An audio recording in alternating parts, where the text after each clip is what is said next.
Everyone, welcome to my channel Abha English classes. इस video में हम now the leaves are falling fast पढ़ने वाले हैं, जिसके राइटर W.H. ऑडेन हैं। पिछले वीडियोस में हमने sweetest love I do not go and song of my self पढ़ लिया था। आई होप आपने वो वीडियो देखा होगा। अगर नहीं देखा है तो लिंक डिस्क्रिप्शन में गिवन है, आप वहां से देख सकते हैं। और चैनल को सब्सक्राइब नहीं किया तो प्लीज चैनल को सब्सक्राइब कर दीजिए, और वीडियो अच्छी लगे तो प्लीज लाइक कर दीजिए। सो स्टार्ट करते हैं। Now the leaves are falling fast. सबसे पहले हम इंट्रोडक्शन देखेंगे, उसके बाद हम पोएम को स्टार्ट करेंगे। तो वाइस्टन ह्यूज ऑडेन, W.H. ऑडेन का फुल फॉर्म है 1907 टू 1973। तो उनका जन्म हुआ था 1907 में और उनकी मृत्यु हुई थी 1973 में। Who won Pulitzer Prize in 1948 for his collection The Age of Anxiety। ठीक है, तो उन्होंने उनको पुलित्जर प्राइज से सम्मानित किया गया था 1948 में उनके कलेक्शन के लिए, जिसका नाम था द एज ऑफ एंजाइटी।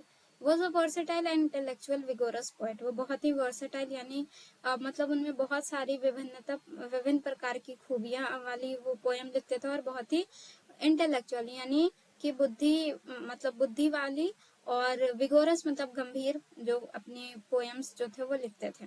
वो ड्रामेटिस्ट, वो ड्रामे भी लिखते थे। क्रिटिक भी थे यानी आलोचनाएं भी करते थे। ट्रांसलेटर भी थे एंड एडिटर, और वो एडिटर भी थे। Poetry to him was a serious game. उनके लिए पोएट्री जो था वो एक गंभीर खेल था। He left England as early as 1939 to settle permanently in the United States। उन्होंने 1939 में इंग्लैंड छोड़ दिया था और वो हमेशा के लिए यूनाइटेड स्टेट यानी अमेरिका में सेटल हो गए। Auden's work is divided into British and American phases.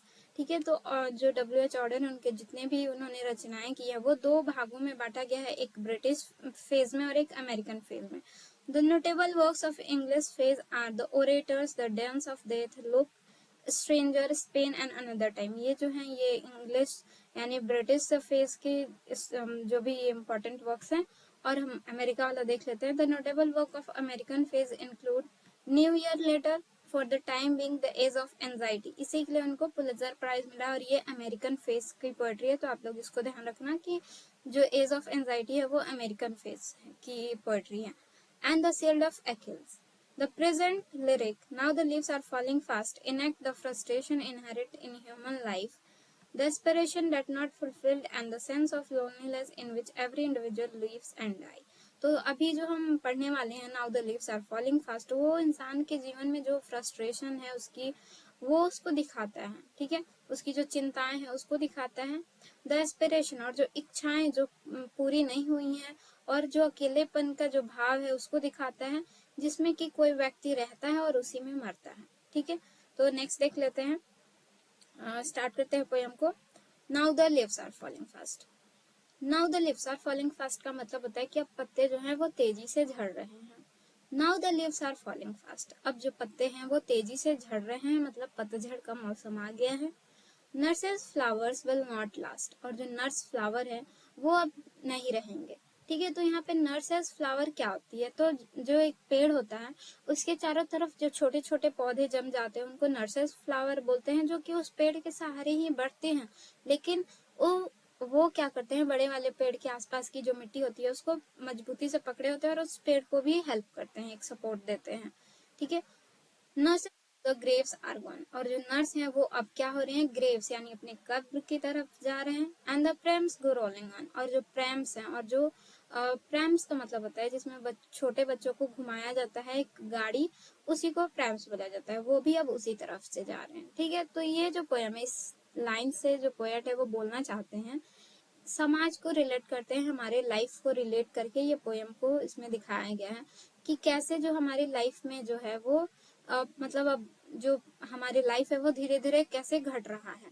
ठीक है, और यहाँ पे जो हमारे समाज के जो बुजुर्ग लोग हैं जो हमें सपोर्ट करते हैं, वो कैसे अब ग्रेव यानी अब वो अपने कब्र की तरफ जा रहे हैं, और जो प्रेम से यानी जो न्यू जनरेशन है वो भी उसी तरफ बढ़ रही है। Whispering neighbours left and right, और जो विस्परिंग नाइबर्स हैं जो हमारे चारों तरफ हैं, लेफ्ट और राइट, यानी विस्परिंग नाइबर का मतलब होता है कि मृत्यु के दूत। ठीक है, मैसेंजर ऑफ डेथ। ठीक है, तो इनको विस्परिंग नाइबर है जो हमारे चारों तरफ हमेशा मौजूद होते हैं। Pluck us from the real delight, और हमारे जो रियल डिलाइट, हमारी जो असली खुशी है उससे हमें दूर कर देते हैं, यानी हमारा जो जीवन है उससे हमें दूर कर देते हैं। प्लग का मतलब होता है तोड़ना, लेकिन यहाँ पे हम अपनी जिंदगी से रिलेट करें, अपनी लाइफ से रिलेट करें, तो हम यहाँ बोलेंगे हमें हमारी अपनी जो रियल डिलाइट है, हमारी जो लाइफ है, उससे हमें अलग कर देते हैं whispering neighbours.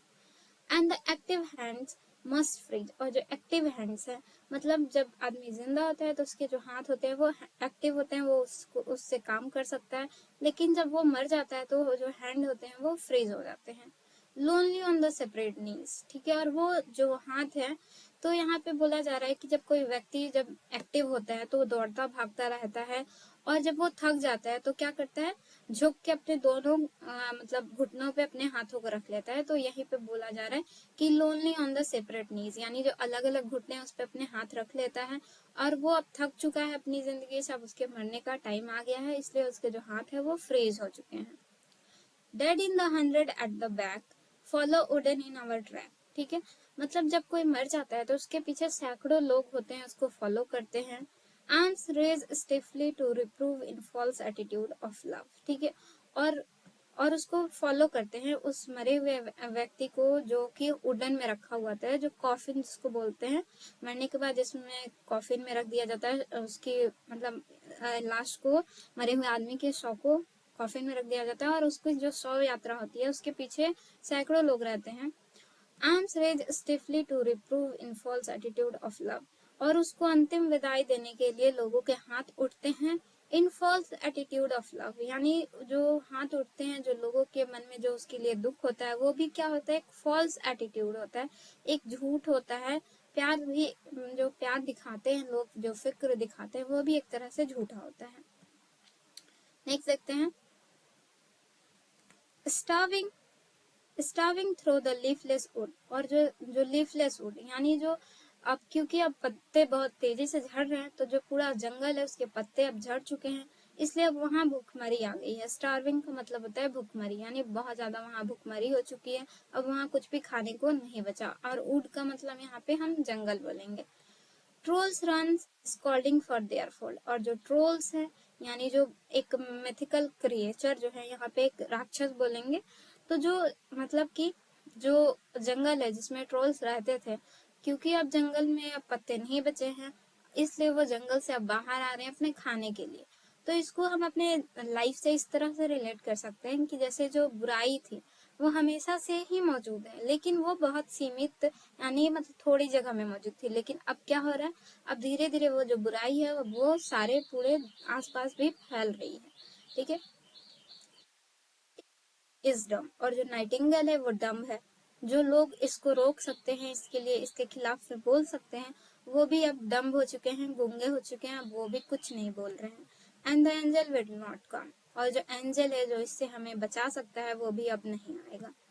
Cold impossible ahead, जो बहुत ही ठंडा है, इम्पॉसिबल है, और अहेड है यानी आगे है। Lift the mountains lonely head, यहाँ पे एस नहीं होगा, सॉरी एफ होगा, ठीक है। तो माउंटेन्स लोनली हेड, वो क्या हुआ है, वो जो माउंटेन्स है उसने अपना जो सर है वो उठाया हुआ है, ऊंचा किया हुआ है। Whose white waterfall could bless travellers in their last distress, तो यहाँ माउंटेन्स जो है वो यहाँ पे समाज के जो लोग जो कुछ मतलब लोगों को रास्ता दिखाते हैं, जो उनके मतलब जो बुराई है उससे लड़ते हैं, उनको यहाँ पे माउंटेन्स बोला गया है। अब वो भी क्या हो चुके हैं, कोल्ड हो चुके हैं, वो भी अब ठंडे पड़ चुके हैं, अब वो भी उतना कुछ नहीं कर रहे हैं, वो भी डम्ब हो चुके हैं।